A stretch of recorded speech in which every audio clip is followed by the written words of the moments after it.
Bubay, anong masasabi mo? Ay, naku, sapang tuloy tayo today. Hindi ako masyado makarelate, pero... Ang audience natin, may mga opinion. Ayan, ha?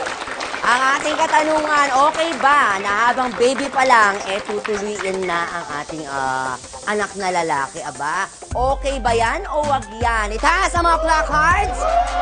Ayun. Ano po pangalan niyo, Daddy? Joseph pa. Joseph, ilang taon na po ang inyong anak? 6 years old. 6-year-old. Tinaas niyo po kanina ay wag yan. Kasi po para sa akin, sa Pilipino, tradition, na parang binata na. Kasi kung baby, ayaw nga po natin padapuan sa lamok pag nasasaktan, di ba? Yung pa kayang baby pa siya, itakat na, itutuloy. So anong ilang taon niyo po balak pa tuloy yung anak niyo? Siguro mga 12. 12 years old. Kayo po ba ilang taon kayo nagpatuli? First year high school. First year high school. First year high school naman siya. Saan? Sa ospital ba o doon sa pukpuk yung ganun? Sa ganun. Sa ganun. Wala pa kasi wala pang doktor. Wala pang ospital noon. Sige, salamat kuya. Ito po ba yung anak nyo? Ay, hi! Hi! Ikaw ba? Okay lang sa'yo. Tayo ka, baby. Tayo ka. Okay lang ba sa'yo yung sinabi ni Papa mo na mga 11 or 12 ka na magpatuli? Apo. Sige. Napakamasunuri mong bata. Sige. Sa side naman na to, madami naglagay ng okay yan. Sino po yung okay yan kanina dyan? Ano po ang inyong pangalan? Lucilin. Lucilin. Ang pula din ang mukha niyo po, no? Carry lang sa'yo na baby pa lang, tuliin na yung anak mo. Bakit ho? Sa akin kasi, okay lang na baby patuliin na para paglaki hindi niya maramdaman yung sakit. Ayoko din maranasan yung magpapalda-palda siya. Kasi sa panahon kasi ngayon, parang nahihiya na yung mga... Bakit po ba pag yung baby po magpapantalon ba yan? Pag tinuli? Kasi yung baby, hindi makakakita yung ibang tao eh. Ano lang, kayo lang din talaga yung naglalanggas, ganyan. Baka mga matis. Oo. Salamat po, ate. Thank you. At sino pa yun naman sabi kanina ng wag dyan patingin nga. Bakit wag dyan, kuya? Yun nga, part kasi ng ng pagkabinata yung mararanasan yung ganon, yung tradisyon.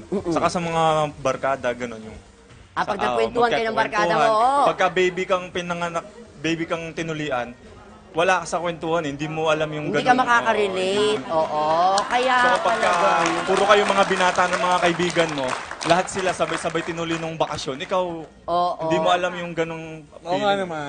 Pero sandali Ang taray, lang, kasi si Zoren kanina ang sabi niya is baby pa lang. Anong masasabi mo doon na ganun yung topic na hindi makaka-relate kapag binata na? Yung negative side naman yan, scientifically, yung tinatawag nilang nangangamatis. Ibig sabihin, nagkakaroon ng mga bakterya. So, namamaga siya. Kaya kailangan alagaan mo siya talaga eh. Lilinisin mo, gano'n. Oo, lilinisin mo Ito siya. na naman po kami.